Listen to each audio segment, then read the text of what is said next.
Good evening friends. তো সকাল থেকে রোজগারের মতোই সকাল থেকে কোনো ব্লগ স্টার্ট করিনি, আজকেও আবার সেই বিকেল থেকে স্টার্ট করছি। এখন বাজে হচ্ছে বিকেল 5টা। তো এখন আমি চলে এসেছি ছাদে। কিছু বাসন পড়েছিল আর কিছু জামা কাপড় কাচা ছিল, তাই জন্য সেটা নিয়ে চলে আসলাম ছাদে। আর ঘরেও করা যেত এই জিনিসগুলো, ঘরে করলে পরে আমার ছেলে আর মেয়েকে দুজনকেই ঘুম পাড়িয়ে দিয়েছি। ছেলেটা তো উঠবে না, একটু আওয়াজ পেলে আমার মেয়েটা উঠে পড়বে।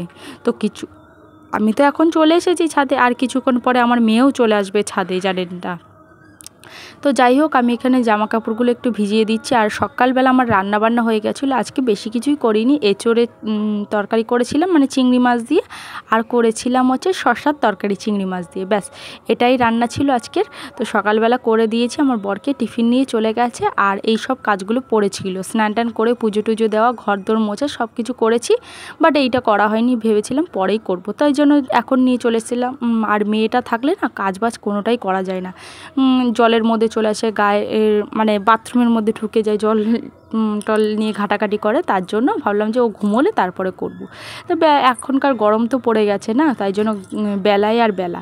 তো যাই হোক, এখন হচ্ছে আমি এখন জামা কাপড়গুলো আস্তে আস্তে করে ভিজিয়ে নিচ্ছি, যতটা পারা যায় আর কি। মেয়েটা ঘুমোচ্ছে, এই ফাঁকের মধ্যে যদি তাড়াতাড়ি করে উঠতে পারি সেটা আমারই তো ভালো না। তো যাই হোক, যেই ভাবা সেই কাজ, তার জন্যই আমি চলে আসলাম এইরকমভাবে জামা কাপড় ভিজিয়ে নিচ্ছি আস্তে আস্তে করে। তো এখন এগুলো কাচবো, তারপরে হচ্ছে বাসন মাজবো, তারপরে হচ্ছে গা হাত পা ধুয়ে তারপরে সন্ধ্যা দেবো।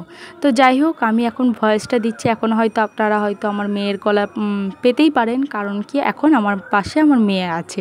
এই কাজ করতে করতেই আমার মেয়ে উঠে পড়েছে, তো কিছু করার নেই। নিচে ওকে যেহেতু খাটের উপর শুইয়ে দিয়ে এসেছি, আর ও কিন্তু খাট থেকে এখন নামতে পারে, জানেন তো, তাই জন্যই ওকে হচ্ছে আমার কোনো চিন্তা নেই। খাটের উপর থেকে নেমে গেলে যদি দেখে যে মার নেই, তাহলে কিন্তু ও ঠিক চলে আসবে। আমি একটা ডাক দেবো, আমি একটুখানি কানটা সজাগ রাখি যে মেয়েটা উঠলো কি না, বুঝতে পারলি তখন বলি, তখন ঠিক চলে আসবে। এই দেখুন এক্ষুনি চলে এসছে, ওই যে দেখতেই পাচ্ছেন, ওখানে কি বসে আবার পটি করলো, পটি করে পরিষ্কার করে দিলাম, আমি জামা কাপড় পরিয়ে দিলাম, তারপরে ও ওর মতো খেলা করছিলো। আবার মাঝে মাঝে আসছিলো, আমাকে একটু বিরক্ত করছিলো, জল নিয়ে ঘাটছিল। জল দেখলেই তো ওর মানে মাথা খারাপ হয়ে যায়, জল ঘাটতে শুরু করে দেয়। তো দেখুন বন্ধুরা, আমার সব কাজবাজ কমপ্লিট হয়ে গেছে। এই যে দেখতেই পাচ্ছেন, ছাদে সব জামাকাপড় শুকোতে দিয়ে দিয়েছি। আর ওই দিকে আমার বাসন মাজা রেডি, দাঁড়ান দেখাচ্ছি। ওই দিকে বাসন রয়েছে, দেখতেই পাচ্ছেন, ওই যে ওখানটা গামলা ভর্তি। তো একইবারে আমি একটুখানি গাটাও ধুয়ে নিলাম। তো ধুয়ে এখন সন্ধ্যা দিতে হবে, যেহেতু সন্ধ্যা টাইম হয়ে গেছে। তো চলুন বন্ধুরা, আজকের মতো টাটা, বাই বাই, দেখা হবে নেক্সট একটা ব্লগে।